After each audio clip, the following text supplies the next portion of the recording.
우리 함께 하나님 말씀 보겠습니다. 다니엘서 1장 8절로 9절입니다.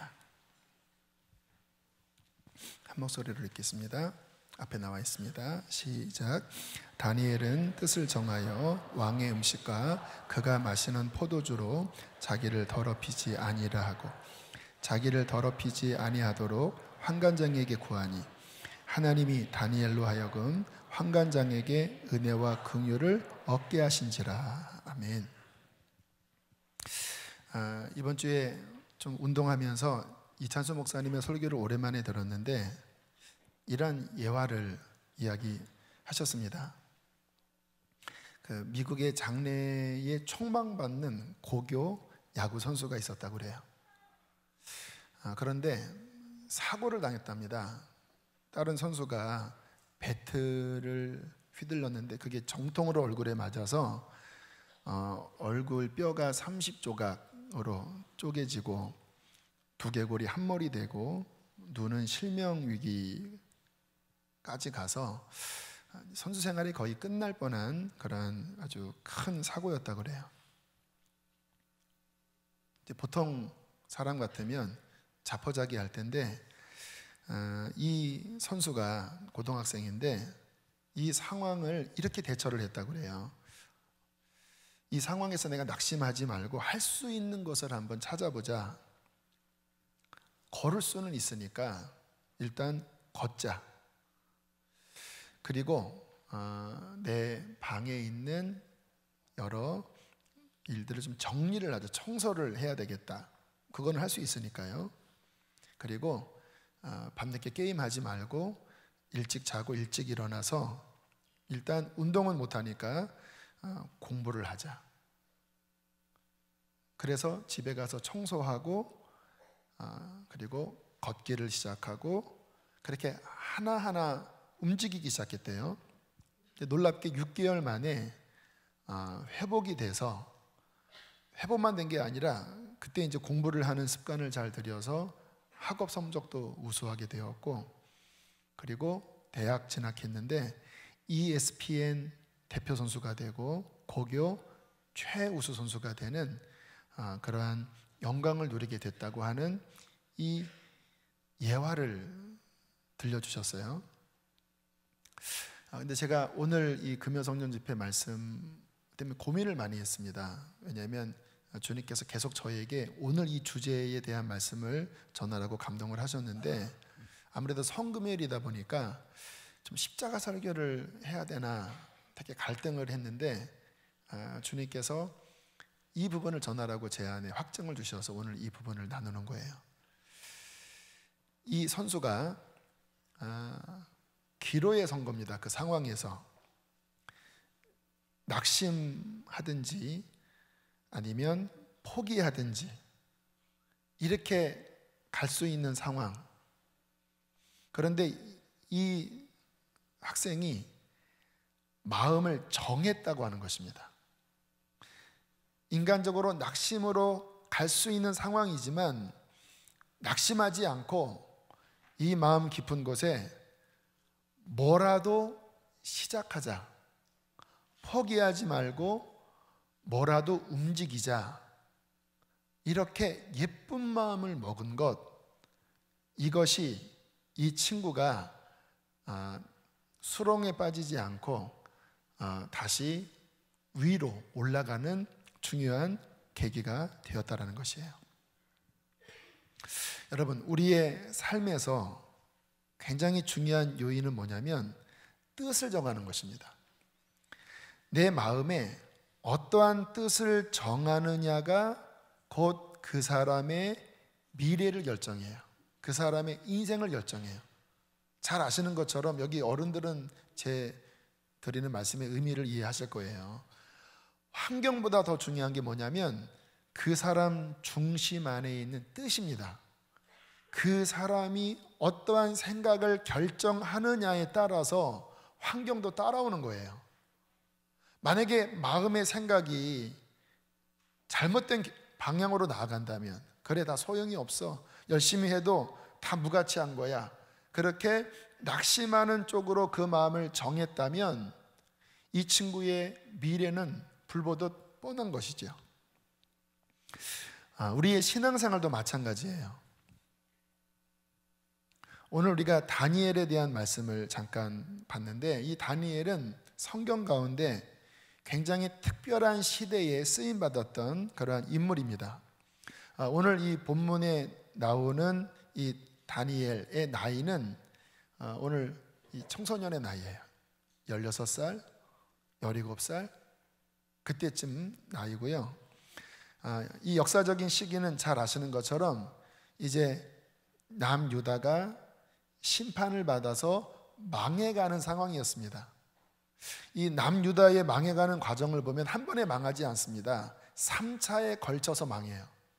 1차 포로, 그리고 2차 포로, 그리고 3차 때 완전히 망한 다음에 이제 끌려가는 거예요. 그런데 다니엘은 1차 때 포로로 잡혀간 그러한 청소년이었어요. 그러니까 우리가 아는 것처럼 정말 배경이 없는 거예요. 가족도 더 이상 옆에서 돌보지를 못하고, 나라도 망해가고, 아무 배경이 없는 가운데 그나마 감사했던 것은 이 바벨론이 갖고 있었던 정책 가운데 하나가 식민지 사람들 중에 쓸만한 젊은이들을 훈련시켜서 그 가운데 시험을 통과한 사람은 이제 관료로 등용하는 그러한 인사 정책이 있었는데, 그 무리들 중에 다니엘과 세 친구가 들어간 것입니다. 지금 상황을 보세요. 나라는 망했습니다. 배경은 없습니다. 혈혈단신입니다. 그런데 이제 기회가 있어서 왕궁의 청소년 시절에 들어간 거예요. 자, 바로 그 시기에 오늘 본문에 이 다니엘의 기특한 태도가 나옵니다. 우리 다니엘서 1장 8절 우리 한 번 더 읽겠습니다. 시작. 왕의 음식과 그가 마시는 포도주로 자기를 더럽히지 아니하려 하고 자기를 더럽히지 아니하도록 환관장에게 구하니. 참 대단해요. 여기 청소년들 지금 10대입니다. 10대. 왕궁에 들어갔어요. 거기에 나오는 음식은 산의 진미입니다. 더군다나 기가 막힌 포도주도 줘요. 이쪽 지방의 포도가 아주 잘 나거든요. 그러니까 왕이 먹는 포도주라고 하면 기가 막힌 그러한 극상품 포도주가 아니겠습니까? 근데 다니엘이 오늘 읽은 말씀에 보면 뜻을 정했다고 나와요. 어떤 뜻입니까? 왕의 음식과 왕이 마시는 포도주를 먹지 않겠다고 결정합니다. 왜 다니엘이 이러한 결정을 내렸냐면 이 고대 시대에 특별히 왕궁에 나오는 음식은 거의 100% 우상 신전에 한번 바쳐졌다가 나오는 음식들입니다. 그래서 다니엘은 생각한 거예요. 이 음식은 우상에게 바쳐진 제물이기 때문에 아무리 맛있어도, 아무리 기가 막힌 음식이라 할지라도 하나님 앞에서 이 음식을 먹는 것은 내 신앙 양심에 위배되는 일이야. 그러나 이 결정을 입 밖에 내는 것은 진짜 어려운 상황입니다. 말씀드렸잖아요. 혈혈단신이에요. 배경이 없습니다. 포로 주제예요. 나이도 10대 중반밖에 안 됐어요. 이 이야기를 잘못 꺼냈다가 만약에 그 상관이 밉게 봐서 너 그냥 나가버려, 너 그냥 감옥에 가, 너 모든 기회를 박탈할 거야, 아니면 너 죽일 거야 라고 이야기해도 이런 방법 대답할 수 없는 처지였어요. 그냥 여기 있는 학생이 선생님에게 나 이거 안 할게요, 그 차원이 아니라 정말 생명을 다 맡겨야 하는 그러한 결정이었다는 것입니다. 그런데 어떤 일이 벌어졌습니까? 9절에 있는 말씀 함께 읽겠습니다. 시작. 하나님이 다니엘로 하여금 환관장에게 은혜와 긍휼을 얻게 하신지라. 참 우리가 신앙생활을 하면서 놀라운 것은 뭐냐면요, 하나님이 이 모든 것을 주관하시는 분이십니다. 하나님이 불신자 가운데에서도 역사하시는 분이세요. 그런데 이게 신앙생활을 하다가 경험하는 것 중에 하나가 뭐냐면, 저는 군대에 있을 때 그런 경험을 많이 했는데, 비록 믿지 않는 사람이라 할지라도 하나님 뜻대로 살려고 하면, 항상 그런 건 아니에요. 때에 따라서는 믿지 않는 사람의 마음을 움직이셔서 그 신앙의 중요한 결정을 돕는 그러한 일들을 하나님께서 이루시는 것들을 많이 봐요. 오늘 다니엘이 바로 그와 같은 경우예요. 환관장이 하나님 믿는 사람이 아닙니다. 그런데 다니엘과 세 친구가 그 결정을 이야기했을 때 분명히 화를 낼 수도 있었지만, 이 환관장의 마음 안에 기특하게 여기는 마음이 든 거예요. 오늘 성경에서는 은혜와 긍휼을 얻게 하신지라. 누가? 하나님께서. 왜 하나님이 그러셨을까요? 이 다니엘의 결정을 하나님께서 기특하게 보신 거예요.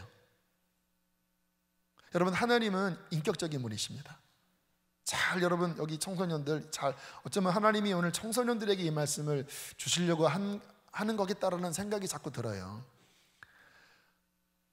하나님은요, 아버지이시기 때문에 우리가 그 하나님 앞에 정말 기쁘시게 해드리는 어떠한 뜻을 품고 그렇게 결정하면요, 하나님의 마음이 흐뭇해하시고 기뻐하십니다.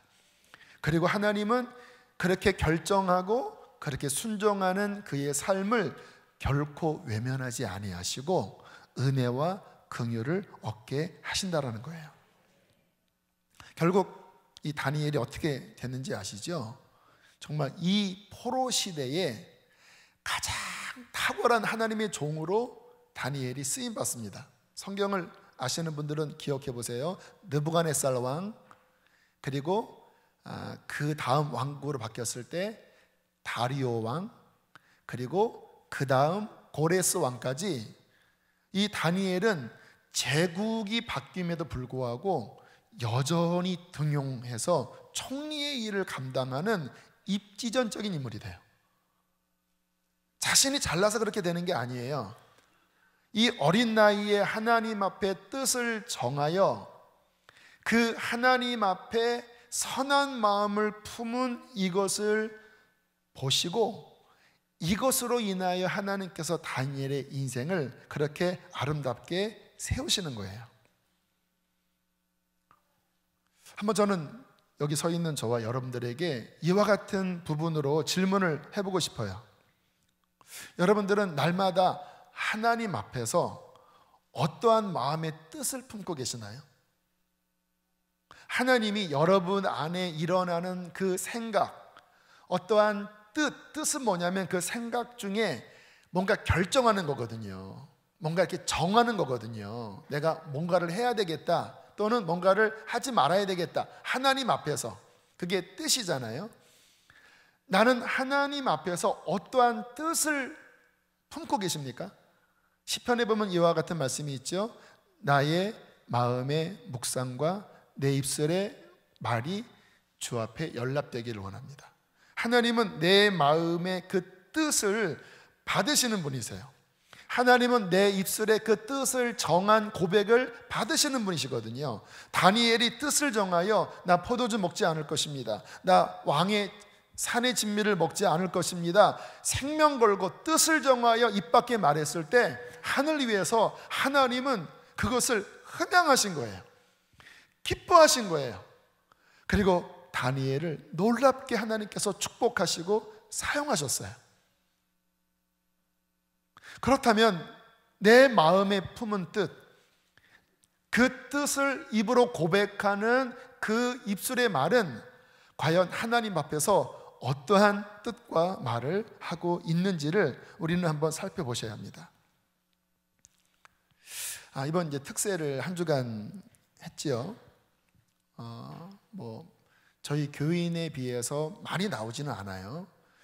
그러나 제가 유심히 보는 대상이 누구냐면 어린 아이들입니다. 어른들이야 그 정도 신앙의 연륜이 되시니까 어른들이 나오는 거 가지고 제가 감동을 별로 안 합니다. 안 나오시는 것을 실망은 해도 나오신다고 해서 큰 감동은 안 해요. 근데 제 마음에 감동을 주는 대상이 아이들입니다. 그러니까 청소년 아이들이 나오고 우리 생유 아카데미 아이들도 아마 카풀에서 나오는 것 같은데 아이들이 이렇게 나오는 모습을 볼 때마다 마음에 기특한 마음이 들어요. 근데 제가 그럴 때마다 기억나는 이야기가 하나가 있는데, 제가 아는 어떤 목사님이십니다. 이분이 이제 간증한 이야기예요. 이분이 초등학교 때 어머님이 그 기름 가마에 이렇게 뒤집어심을 당해서 전신에 아주 깊은 화상을 입으신 거예요. 그러니까 어릴 때 그 어머니 방에서 그 터져 나오는 그 신음 소리를 듣고 그렇게 유년 시절을 보낸 분입니다. 그래서 소아 우울증이 있었다고 하더라고요. 그러다가 중학교 때 이제 교회에 나가서 하나님을 만난 거예요.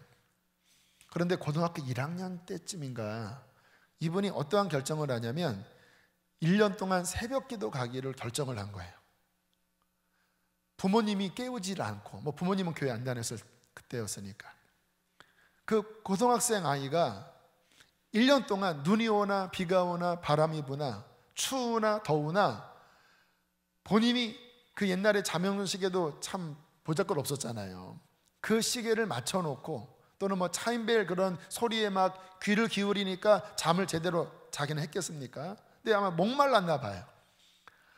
1년간 이 새벽 예배를 진짜 이 어린아이가 한 번도 빠짐없이 지켰는데, 하루는 어떠한 일이 있었냐면 시간을 잘못 맞춰놓고 추운 겨울에 교회 갔더니 새벽 2시인가 3시였다라는 거예요. 이제 다시 집에 가자니 다시 일어날 자신이 없고, 교회에 들어가자니 예배당 문이 잠겼고, 그래서 한 2시간 동안 영하 막 10도 내려가는 그 추운 겨울에 얇은 옷을 입고 바깥에서 정말 거의 얼음이 되도록 떨면서 있었대요. 시간이 되자 어른들이 이제 한 분 두 분 오시었는데 애가 막 얼어 있는 거예요. 이 학생이 너 왜 그래 했더니 뭐 시간을 잘못 맞춰서 너무 일찍 나왔어요. 그 모습을 보고 어른들이 이 아이의 이제 사정을 아니까, 엄마가 어떤지 가정이 어떤지를 아니까 그 새벽에 그렇게 울면서 주님 이 아이를 축복해 달라고 그렇게 기도했다고 하는 간증을 하시더라고요. 지금은 아주 우리 감리교회 훌륭한 그러한 목사님이 되셨어요. 저는 그분을 볼 때마다 또 그분을 떠올릴 때마다 제 마음 안에 그분의 이 간증 이야기가 떠올라요. 하나님께서 이 17살짜리 아이가 부모님도 밀어주지 않는 가운데 1년간 하루도 빠짐없이 신실하게 뜻을 정하여 실천에 옮긴 그 모습을 하나님께서는 분명히 기특하게 보셨을 것이다. 그리고 하나님께서는 마음에 품어두셨다가 그를 종으로 부르시고 그가 주의 일을 할 때 하나님께서는 오늘 다니엘에게 주셨던 그 은혜와 긍휼을 이분에게 베풀어 주셔서 그렇게 아름답게 쓰시는 것이 아닌가라는 생각이 제 마음에 들었어요. 자, 이분의 이야기도 같은 이야기입니다. 무엇이 중요한 건지 아세요? 1년간 새벽 예배를 드려야 되겠다, 이 마음의 결단, 그리고 피곤할 때도 있고 힘들 때도 있었지만 묵묵히 하나님 앞에 그 결단을 실천해 나아가는 그 모습, 결국 이 자그마한 것이 뭐 큰 것은 아니잖아요. 새벽에 일어나는 것이 뭐 수월한 일은 아니지만 뭐 대단한 일은 아니잖아요. 그러나 그러한 것들이 바탕이 돼서 역사를 주관하시는 하나님의 페이버, 여러분 그레이스와 페이버가 다른 게 뭐냐면, 그레이스는 자격이 없는데 그냥 부어주는 게 그레이스라고 하고요, 페이버는 뭐냐면 뭔가 그 안에 은총을 받을 만한 어떠한 근거를 가지고 부어주시는 것을 페이버라고 하더라고요. 우리나라는 이 페이버라고 하는 단어를 잘 해석할 수 없다고 그래요. 그런데 그 어떤 분이 이 페이버를 가지고 잘 이렇게 비교하면서 설명을 하시더라고요. 이게 페이버예요. 분명히 하나님이 주시는 것이기는 한데 그 삶의 뭔가를 보시고 그것을 근거로 하여 부어주시는 이러한 은총이 그 결단한 마음 가운데 있다는 것입니다. 다시 한번 저는 여러분들에게 질문하고 싶어요. 어떤 분들은 나는 이제 살 만큼 살았고 신앙생활 할 만큼 했기 때문에 굳이 그런 거 필요 없습니다. 그런 마음 품으시다면 심심한 위로의 말씀을 드립니다. 그 믿음이 꺼져버린 거예요. 우리는 한순간도 주의 은혜 없이는 살 수 없어요. 우리 마음 깊은 곳에 갈망은 뭐냐면 신앙생활을 30년 했든 1년 했든 나 주의 기쁨 되기를 원합니다. 이 마음이 꺼지면 안 되잖아요. 자, 그와 같은 마음으로 다시 한번 질문합니다.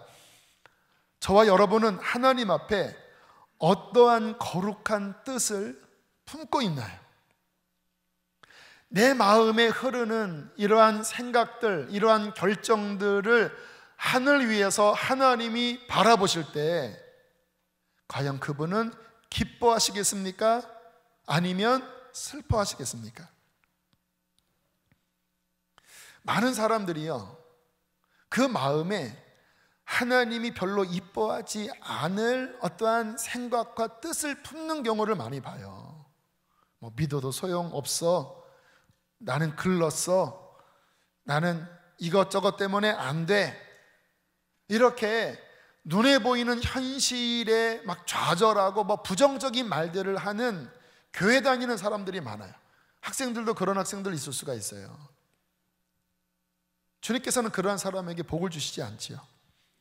히브리서 11장 6절에 이렇게 말씀하고 있습니다. 믿음이 없이는 하나님을 기쁘시게 하지 못하나니 하나님께 나가는 자는, 그 다음 읽어보실까요? 시작.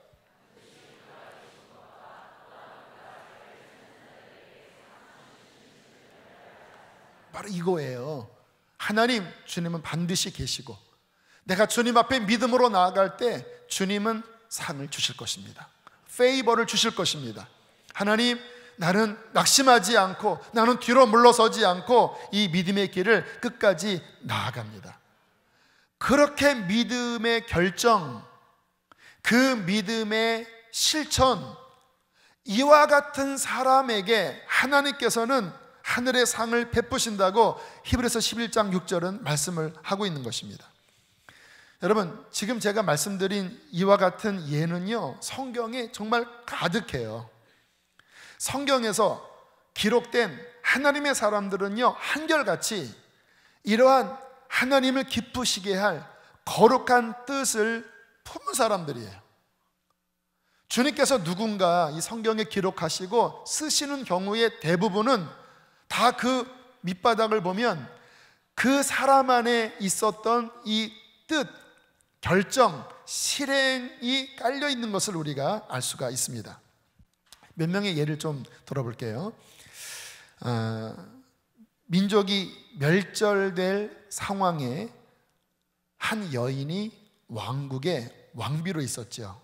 우리가 잘 아는 에스더입니다. 지금 나라가 다 끝날 나라가 아니라 그 자신의 동족이 이제 몰살당할 상황이에요.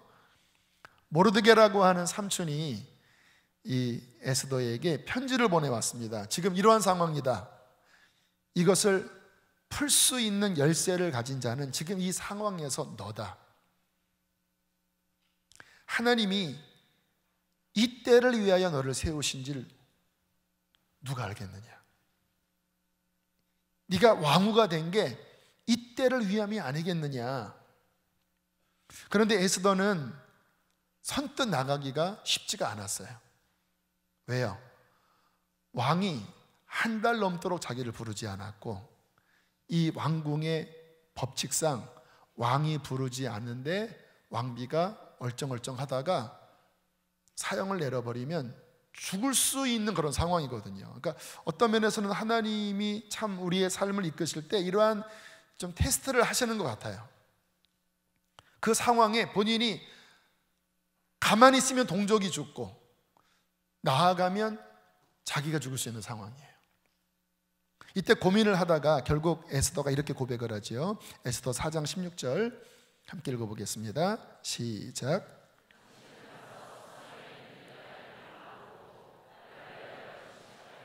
밤낮 3일을 먹지도 말고 마시지도 마소서.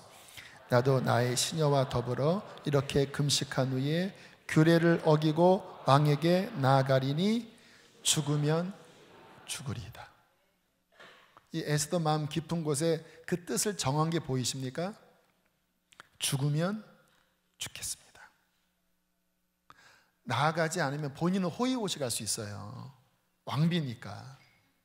그런데 그 삼촌의 도전 앞에 자신의 민족을 살리기 위하여 하나님이 나를 이곳에 세우실 수 있었겠다고 하는 그 믿음으로 자신의 생명을 버리기로, 죽음은 죽으리라, 그러한 마음으로 에스더가 나아가잖아요. 그래서 에스더서가 있는 거예요. 보이십니까? 다니엘의 세 친구도 금신상 앞에 절하지 않기로 마음을 정했어요. 결국 그래서 하나님이 이 세 친구들도 높이시는 거예요. 성경에 다 하나님의 사람들을 보면 다 이와 같은 하나님 앞에서 뜻을 정하여 과감하게 나아가는 이러한 중심이 있었다고 하는 것을 보게 돼요. 솔로몬도 한번 보세요. 그 중심을 헤아리자라는 거예요. 솔로몬은 왕이 된 후에 먼저 예배하기로 결정을 했어요. 근데 성경을 보면 그냥 형식적인 예배가 아니라 정말 전심을 다하여 예배를 했습니다.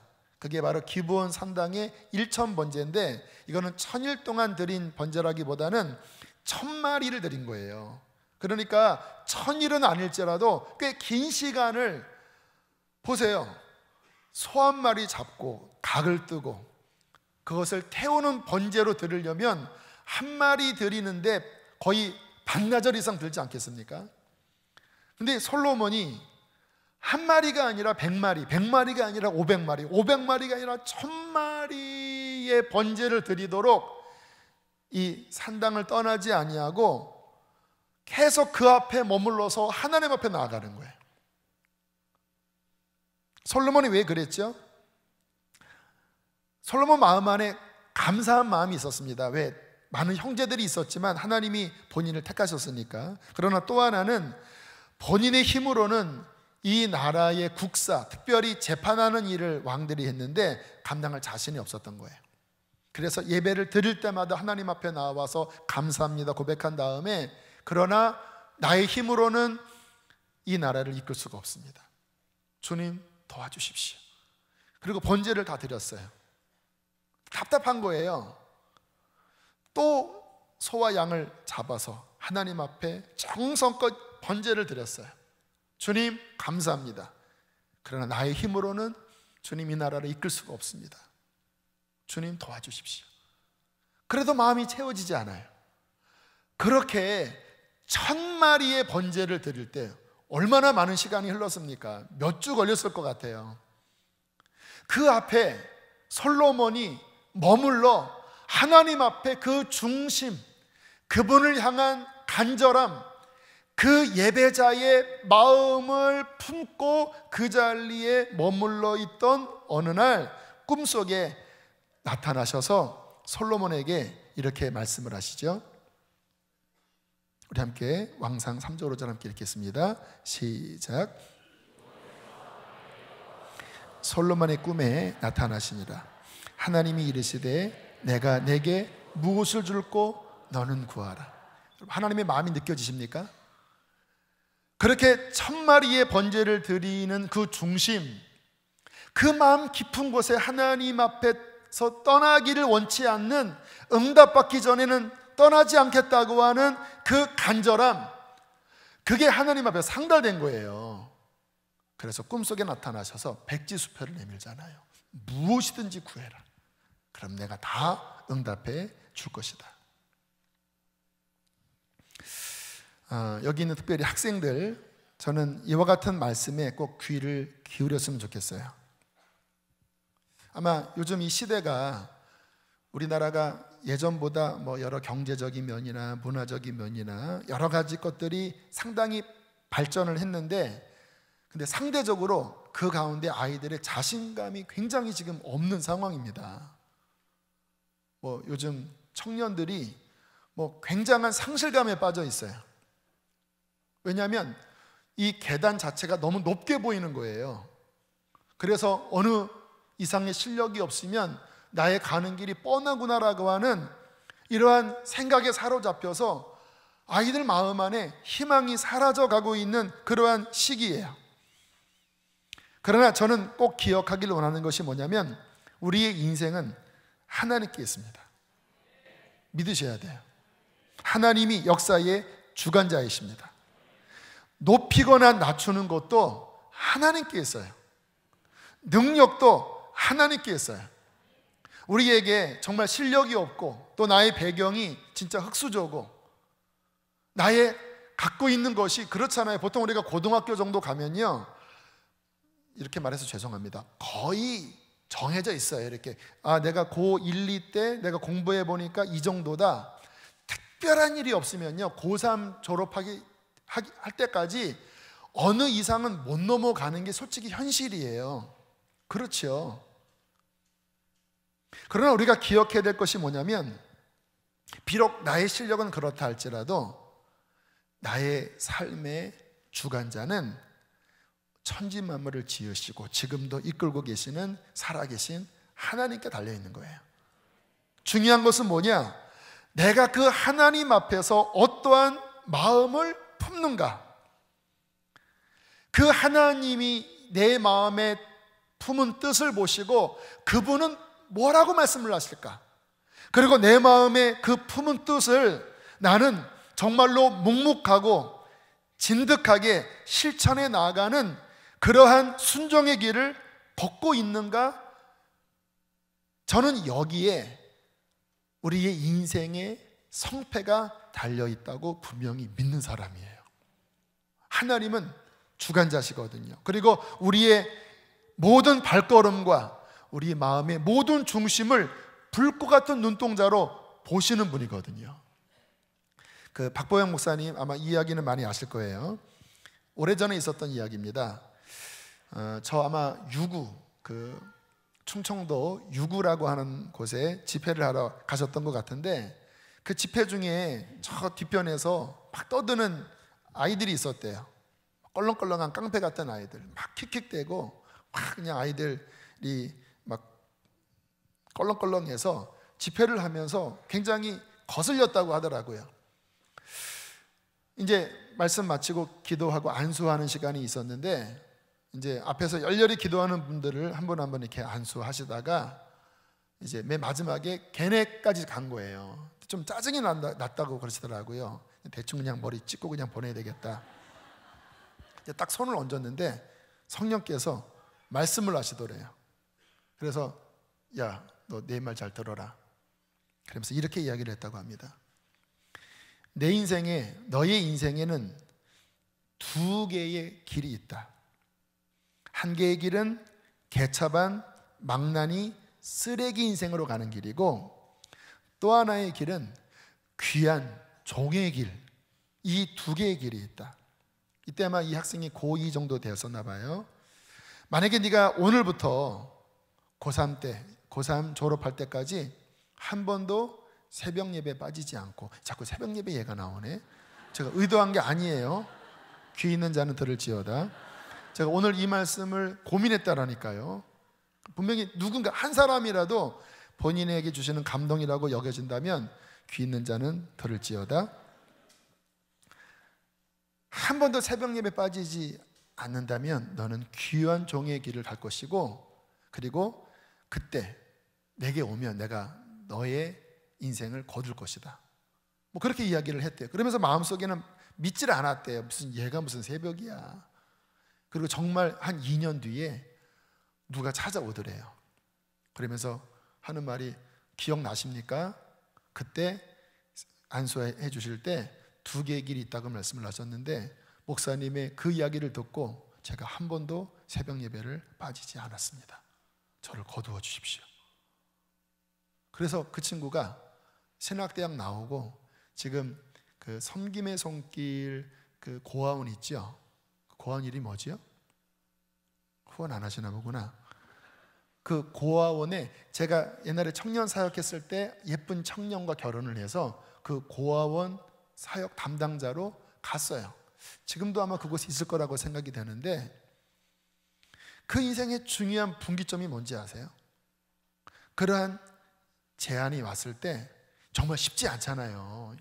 여러분, 어른이라도 쉽지 않잖아요. 근데 진짜 산만하고 정신없는 그 껄렁껄렁한 그 아이가 그 말을 들었을 때 마음 깊은 곳에 뜻을 정한 것입니다. 그리고 진득하게 그 길을 걸은 거예요.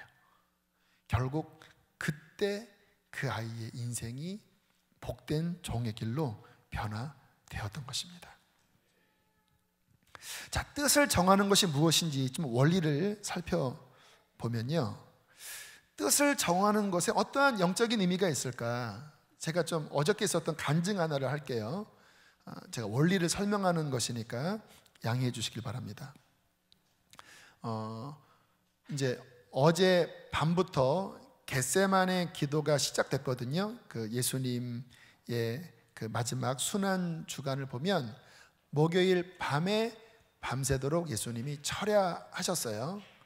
그리고 오늘 아침에 새벽에 이제 붙잡히셔서 오전 9시에 십자가에 매달리셔서 오후 3시쯤 그렇게 돌아가시게 됐는데, 이상하게 제게 어떤 소원하는 마음이 있었냐면, 그래, 주님이 밤새 기도하셨는데 나도 좀 오늘은 철야를 해야 되겠다, 이러한 생각이 제 안에서 탁 일어났어요. 자, 근데 보세요. 이런 생각이 일어났지만 결정하는 것은요, 고민이 되는 거예요. 많은 사람들이 그와 같은 선한 뜻이 우리 안에서 일어나긴 일어나지만 그 뜻을 쉽게 결정하지를 못합니다. 저 같은 경우도 고민이 되더라고요. 왜냐하면 오늘 12시까지 제가 성령 집회까지 꽉 찬 일정이잖아요. 그럼 밤을 새고 오늘 12시까지 이렇게 사역을 하면 또 토요일은 어떻게 하고, 제가 주일에 대구 내려가서 집회를 해야 되거든요. 저녁 집회부터. 이게 마음에 부담이 가는 거예요. 그런데 제 마음 안에 그 뜻을 품고 싶었습니다. 결정하고 싶었어요. 그래서 주님 도와주십시오, 이렇게 기도하니까 또 하나님이 지혜를 주시더라고요. 좀 일찍 자서 일찍 일어나자. 그래서 한 8시 정도에 제가 취침에 들어가고, 그리고 12시 15분에 깨서 씻고 1시경에 나온 거예요. 오늘 새벽 1시에. 그리고 이 앞에 나와서 주님의 십자가를 묵상하면서 기도하는 시간을 가졌습니다. 근데 주님께서 회개 기도를 시키시더라고요. 그 주님의 그 마지막 걸어가셨던 그 길을 떠올리면서 제 안에 못 박아야 될 어떠한 제 안에 어떠한 죄악들, 또 죄로 물들었던 어떠한 마음들이 이렇게 떠오르면서 거의 2시간 내내 회개만 했어요, 하나님 앞에. 그래서 3시 좀 넘어서까지 기도하고 제 사무실에 가서 성경을 읽다가 앉은 자리에서 한 20분 정도 잠깐 자다가 다시 일어나서 새벽 예배 말씀을 준비하고, 그리고 이제 이렇게 오늘 하루를 보내게 된 거예요. 자, 그게 제가 하루 동안에 있었던 일입니다. 자, 제가 뜻을 정한 그 과정의 예를 한번 들어보시면, 자, 무엇이 뜻을 정하는 것이고 그 뜻을 정할 때 어떤 일이 벌어지는지를 작지만 감을 잡을 수 있어요. 마음에 선한 소원이 일어나지요. 그런데 그 선한 소원을 결정하는 것은 대가 지불이 있지요. 이때 고민을 하다가 딱 뜻을 정했습니다. 이때 하나님께서 그것을 받으시는 거예요. 주님 앞에 네, 그렇게 하겠습니다, 이게 도장 찍는 거예요. 언제나 하나님과 우리와의 관계에서 주님은 그것을 보세요. 이렇게 정하는 것. 자, 그렇게 정하니까 어떤 일이 벌어지지요? 삶이 움직입니다. 뜻을 안 정하면 저는 어저께 그냥 평상시대로 자서 새벽에 일어나서 그 흐름일 거예요. 그런데 뜻을 정하니까 삶이 그 뜻에 맞게끔 움직여져요. 일찍 자고 좀 피곤하더라도 그 시간을 주님과 함께 그 겟세마네의 시간에 조금이라도 내가 함께 동참해야 되겠다. 그러니까 제 삶이 움직였어요. 그렇게 움직였을 때 어떤 일이 벌어졌습니까? 그 시간을 통하여 주시는 하나님의 어떠한 은혜를 경험한 거예요. 그런데 이 은혜를 경험한 시초가 뭔지 아세요?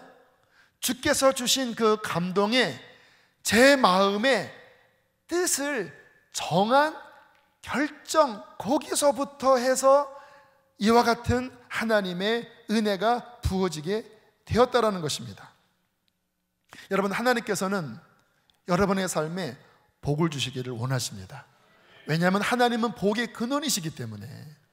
그런데 하나님은 그 복을 주실 때 그냥 아무렇게나 주시는 것이 아니라 성경을 읽어보면 그 복을 받을 만한 그릇을 준비하기를 원하시는 거예요. 아멘이십니까? 그 그릇을 준비하기를 원하실 때 하나님이 행하시는 게 뭐냐면 뭔가 거룩한 뜻을 정하도록 주님이 다니엘에게 그런 감동을 주셨던 것이 아니겠습니까? 야, 너 한번 해봐. 네가 지금 이 어려운 시국 가운데 내 앞에 쓰임 받으려면 타협하면 안 돼. 한번 죽으면 죽으리라 내 앞에 한번 너희 목숨 걸고 나의 뜻대로 살기로 한번 결정해봐. 그때 다니엘이 얼마나 고민을 많이 했겠습니까? 그렇지 않을까요? 다니엘도 인간이에요. 10대입니다. 고민이 많이 들었지만 기특한 것은 뭐냐면 정한 거거든요. 하나님께서 많은 사람들의 인생에 선한 일을 행하실 때 항상 하시는 패턴이 뭐냐면 감동하시는 일부터 하는 거예요. 여러분의 삶에 그동안 하나님이 얼마나 많은 감동을 주셨습니까? 새벽, 전도, 그분의 일을 향한 헌신, 분명히 하나님께서는 많은 감동들을 주셨을 거예요. 근데 우리는 그 감동 앞에 언제나 계산을 하기 시작합니다. 이렇게 하면 힘들 텐데, 이렇게 하면 어려울 텐데, 그건 어쩔 수가 없어요. 인간인지라 언제나 손익계산을 해요.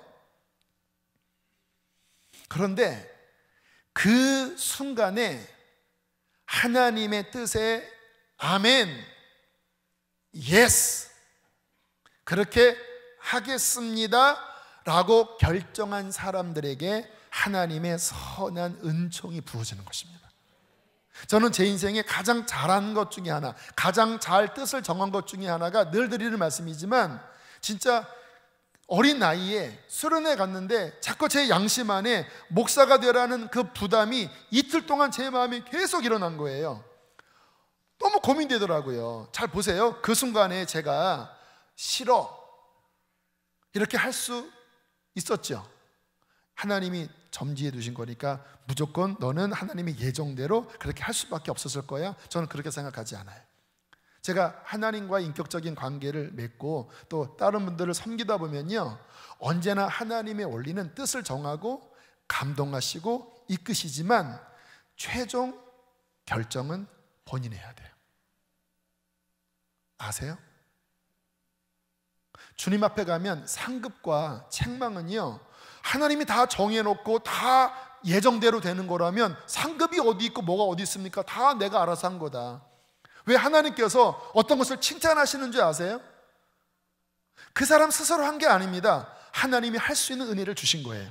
그런데 최종 결정은 본인이 해야 돼요. 그때 제가 그런 부담이 있었을 때 맨 수련의 마지막 날, 3박 4일 수련회였는데 다 끝난 마지막 날, 다 이제 정리하고 이제 올라가서 씻고 있을 때 제가 지하 예배당 마룻바닥 뒷자리에서 무릎을 꿇고, 지금도 기억납니다. 캄캄한 지하 기도실이에요. 마룻바닥이에요. 근데 제가 그 부담을 제가 견디지 못하고 무릎 꿇고 난 다음에 하나님 앞에 이렇게 기도했습니다. 중학교 2학년 8월 달에 하나님, 목사 되기로 소원합니다. 그때 제 안에 어떤 마음이 들었냐면 이제는 못 물린다. 이거 물리면 나는 망한다. 진짜 그게 제 안에 너무나 선명했어요. 그런데 제가 그것을 받아들인 겁니다. 뜻을 정한 거예요. 그 후에 그 어린아이였기 때문에 신앙이 별로, 성령 체험도 그때 하지 않았고 십자가 체험도 하지 않았던 시절입니다. 그때. 그러니까 저의 삶을 보면 왔다 갔다 했어요. 그런데도 한 번도 목사 되기로 서원한 것에 대해서는 물린 적이 없습니다. 왜냐하면 제 안에 이것은 못 물리는 영원한 언약이야 라고 하는 인식이 제 안에 있었어요. 이거 물리면 내 인생은 망한다고 하는 인식이 있었어요. 그래서 그 정한 뜻대로 누가 뭐라고 해도 꿈이 뭡니까? 목사. 꿈이 뭡니까? 목사. 고3 때까지 내내 그랬어요. 그래서 내 친구들이 저한테 어릴 때부터 강 목사라고 불렀습니다. 주여. 지금 와서 보니까 진짜 너무너무 잘한 순종. 와, 제가 목사 안 했으면 제가 뭘 했겠습니까? 저 장사 못해요. 마음이 약해서 아무것도 뭐 체력이 좋지 않아서 뭐 노가다도 못해요. 이 목사가 딱 맞아요. 아, 주여. 근데 그때 제 안에 이거 못 물립니다. 저는 그냥 이 길 하나입니다. 제 인생이 뭐 보잘것 없어도 그냥 저는 이 길을 가겠습니다 하고 정했던 15살 8월 달에 그 결정이 저로 하여금 길을 돌아가지 않고, 참 감사한 게 뭐냐면 모태신앙도 아닌데 일찍 주님 만나서 일찍 마음을 주님께서 정하게 하셔서 이게 새나간 게 없이 그때부터 차곡차곡 쌓여져서 지금 이렇게 하나님의 종이 되었어요. 만약에 제가 막 이렇게 방황해서 나중에 막 거의 막 한 40대가 돼서 그때 내가 중학교 때 주신 감동을 내가 결정하지 못하고 내가 이제 와서 주님 돌아옵니다 그렇게 했다고 하면 지금과 같은 이러한 모습은 아닐 거예요. 그렇겠죠. 왜냐하면 배경이 없으니까. 근데 그때 주님께서 일찍 부르셔서 마음 결정하고 그렇게 훈련을 진짜 교육전도사 10년 받고 시골교회 2년, 개척교회 2년, 부목사 7년, 8년, 어떻게 보면 짧은 기간인데요, 다 하나님께서 경험하게 하시고 그리고 여기 이렇게 이르게 하셔서 이렇게 감사하게 목회를 하고 있는 것 너무너무 감사해요. 근데 그때 결정한 것, 주님이 주신 마음에 뜻을 정한 것, 그게 저를 이 자리에 있게 하신 거예요. 할렐루야. 주님께서 여러분의 삶에 그동안 주신 감동들, 그 감동에 아멘에서 주신 아름다운 그 복과 은총을 떠올려 보세요. 저와 같은 간증들이 여러분에게도 많을 것이 아니겠습니까? 반대로 하나님께서 나의 삶을 그렇게 복되게 하시려고 많은 감동을 하셨지만 결국 하나님의 원하시는 대로 뜻을 정하는 게 아니라 내 육신의 뜻을 정하여 결국 영적으로 보면 더 나아가지 못하고 머뭇머뭇거리는 영적으로 언저리에서 왜 열정이 식었습니까? 왜 사랑이 식었어요? 여러분, 주님을 섬기는데 열정이 없고 사랑이 없다고 하는 건 죽은 거예요. 여러분, 주님과 우리는 결혼하는 것입니다. 주님 신랑으로 오셔요. 아멘이십니까? 우리는 등불 든 신부로 주님을 기다리는 자거든요. 신랑에 대한 사랑도 없고 신랑에 대한 열정도 없고 신랑에 대한 헌신의 마음도 없는 신부가 무슨 신부입니까? 어떻게 여러분 만약에 누군가 그렇게 결혼하기로 했는데 싸늘하게 식은 마음, 그런 마음의 사람과 결혼하겠습니까? 여러분의 마음이 왜 식었어요? 아까 기도하는데 주님이 그런 마음을 느끼게 하십니다. 마음이 식은 거예요. 사랑이 없는 거예요. 열정이 없는 거예요. 왜 그런지 아세요?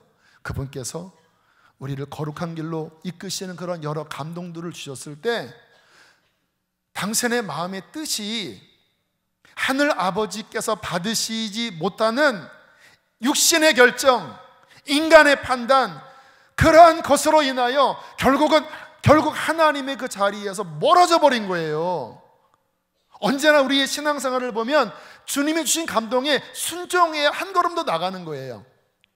제가 어저께 밤에 짧지만 순종해서 지금 제 마음이 너무 좋아요. 제 마음에 주님의 임재가 깊이 있습니다. 어저께 깊이 회개를 해서 제 마음이 좀 더 정결해졌어요.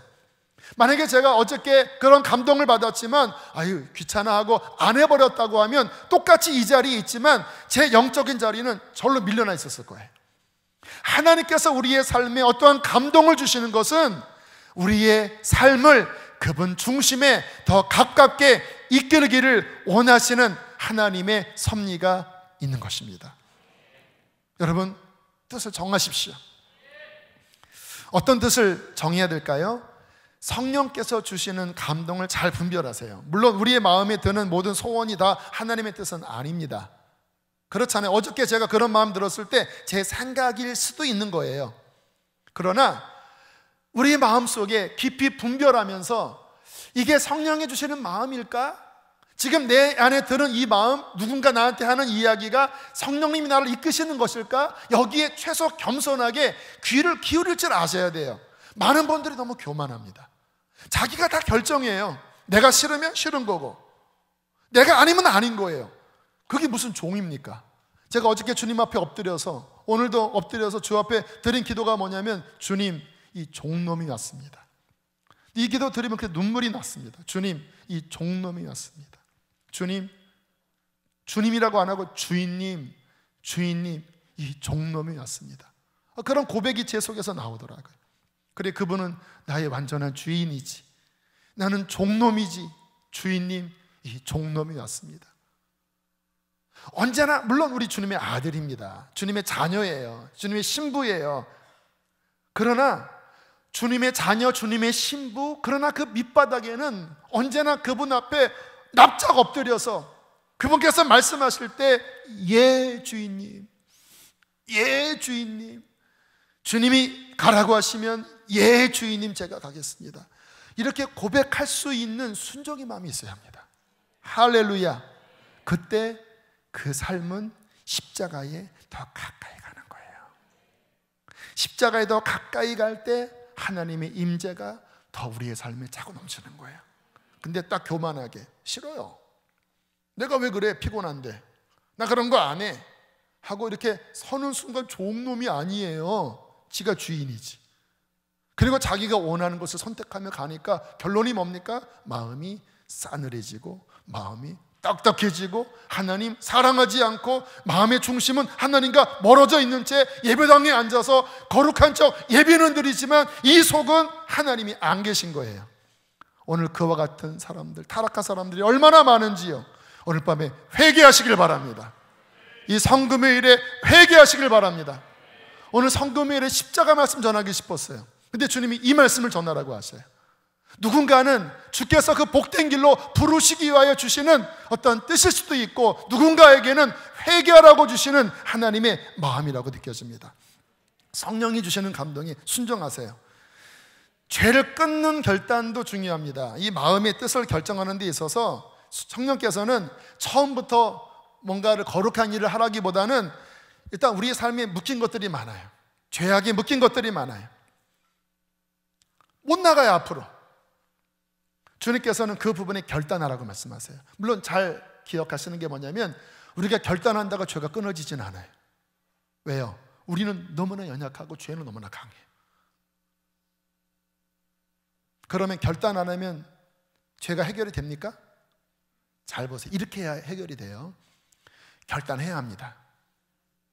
내가 결단하지 않았는데 하나님이 알아서 하지 않아요. 결단하십시오. 근데 결단한 다음에 저는 이렇게 합니다. 주님, 도와주십시오. 주님, 십자가의 보혈로 덮어주십시오. 주의 십자가와 믿음으로 연합합니다. 이 죄의 몸이 주와 함께 죽었습니다. 주님, 이 모든 죄의 세력 하나님 십자가의 능력으로 끊어짐을 선포합니다. 주여, 성령을 주십시오. 주님, 내 마음을 씻어주십시오. 그렇게 은혜의 원리를 의지하면, 결단하고 은혜를 의지하면 주님이 이기게 하세요. 잘 들으셔야 합니다. 가만히 있으면 이 죄가 나를 주장한다라니까요. 목사도 넘어지고 성령 받은 자도 넘어지고 기라성 같은 데도 다 넘어져요. 이 죄 앞에 장사가 없어요. 그러나 결단하고 끊기로 결단하고 은혜를 의지하면 주님께서 도와주시는 것입니다. 마지막, 경건의 결단을 이제 하세요. 그렇게 죄를 끊고 새벽기도 결단, 성경 읽기 결단. 제가 지난 수요일 날 그 말씀을 들었는데, 더 깊이 지성소에 나아가 하나님 앞에 더 가까이 나가길 원합니다. 십자가 앞에 더 가까이 나가길 원합니다. 요즘 주님이 제게 주시는 마음이 십자가 앞에 가까이 머물러라. 그 찬양에 십자가로 가까이 나를 이끄시고 십자가 무한 영광일세. 제 마음 성령께서 너 십자가에 가까이 있어야 한다. 십자가에서 멀어지면 안 돼. 십자가에서 너의 자아를 내려놓고 그 주님과 연합되는 십자가에 더 가까이 있는 그 믿음의 길을 걸어가야 돼. 성령께서 요즘 제게 주시는 그분의 레마의 말씀이에요. 주님이 주신 마음인데 뜻을 정해야 돼. 하나님, 어떤 것이 십자가입니까? 어떻게 하는 것이 그 십자가 곁에 가까이 머무는 것입니까? 주님, 제 마음의 소원은 당신의 십자가에 더 가까이 주님과 연합하는 것입니다. 주님 도와주십시오. 이게 뜻을 정하는 거예요. 주님이 주시는 감동에 거룩한 뜻을 정하여 더 그분 앞에 가까이 가기를 목말라 하고 더 그분을 기쁘시게 해드리기를 목말라 할 때, 물론 이러한 뜻을 정한다고 100% 살 수 있는 것은 아쉽지만 아니에요. 그러나 그렇게 뜻을 정하고 몸부림치고 도와달라고 하고 손을 내밀고 그의 얼굴을 구하는 자에게 하나님께서는 그렇게 할 수 있는 은혜를 주시는 것이 아니겠습니까? 뜻도 정하지 않고 육신이 원하는 대로 지멋대로 사는데 어떻게 하나님의 은혜가 임하겠습니까? 회복되기를 원하십니까? 거룩한 뜻을 정하십시오. 그 앞에 더 가까이 가기를 갈망하십시오. 거룩하게 되기를 우리 더 원합시다. 그러한 갈망하는 마음 가운데 하나님께서는 그의 놀라운 은혜를 부어주실 것입니다. 우리 학생들 뜻을 정해요. 새벽 아무튼 주님께서 뭔가 지금 말씀하시는 것 같아요. 부담 주실 때 기도하세요. 그 결정을 통하여 어떤 이의 인생은 이 길에서 복된 길로 터나는 역사가 있게 될 줄로 믿습니다. 우리 함께 이 시간 찬양하겠습니다. 나 주님의 기쁨 되길 원하네.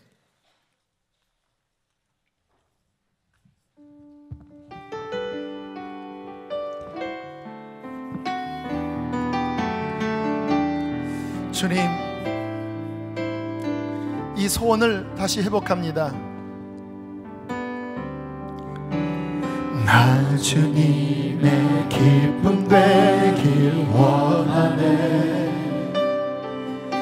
내 마음을 새롭게 하소서.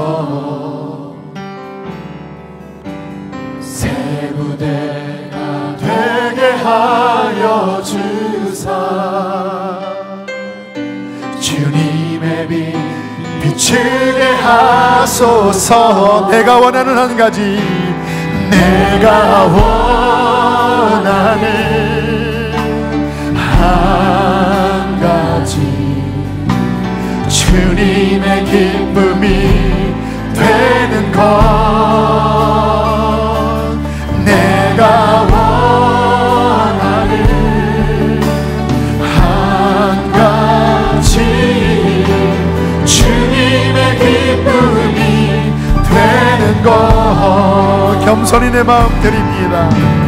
겸손히 내 마음 드립니다.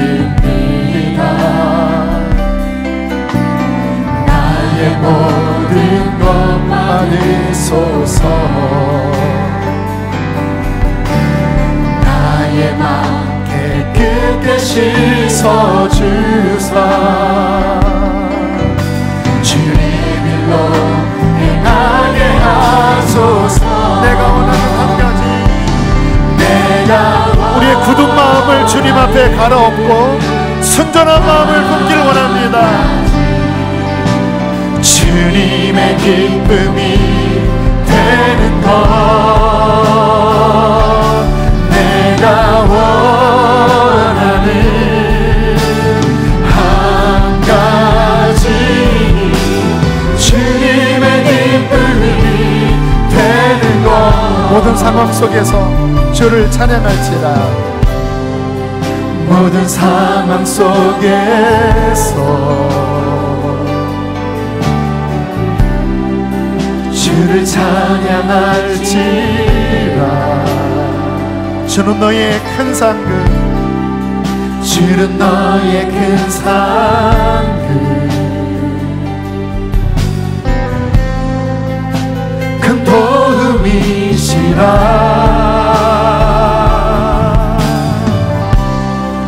주의 얼굴 구할 때 주의 영을 부으사 크신 사랑하는 우리 주님 앞에 마음을 결정하길 원하는 분들은 자리 일어나서 고백합시다. 주를 보게 하소서.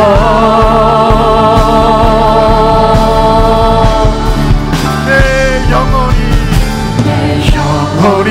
확정되고 확정되어 싸우니 믿음에 눈들어 주님 앞에 결단합니다.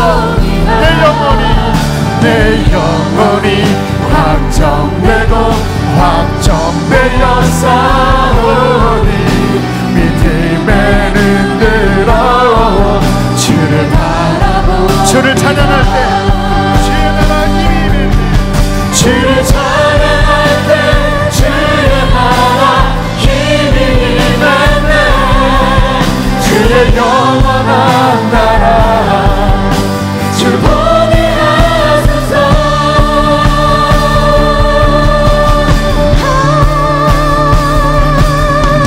내 영혼이 확정되고 확정되어 싸우니 믿음에 눈들어 주를 바라봅니다. 내 영혼이 확정되고 확정되어 싸우니 믿음에 눈들어 주를 바라봅니다. 오늘은 안수를 해드릴게요. 강단 위에만 방석을 펴주시길 바라고요. 오늘 마음을 갈아엎을 영혼들이 있습니다. 이렇게 처져 있는 분들, 주를 향한 선한 결정을 하기보다는 자꾸 뒤처지는 마음을 갖고 계신 분들, 오늘 이 말씀 앞에 주님, 내 마음을 갈아엎습니다. 주를 향한 선한 마음, 주를 향한 순종의 마음, 주를 향한 그 열정의, 그 헌신의 결단을 다시 내 안에 불일 듯 일으켜 주시옵소서. 나의 묵은 땅을 갈아엎어 주시옵소서. 하나님을 기쁘시게 하는 그리스도의 신부가 되게 하여 주시옵소서. 그러한 결단을 내시는 분들 두 손 높이 들고 주여 도 부르시고 기도하시겠습니다. 주여.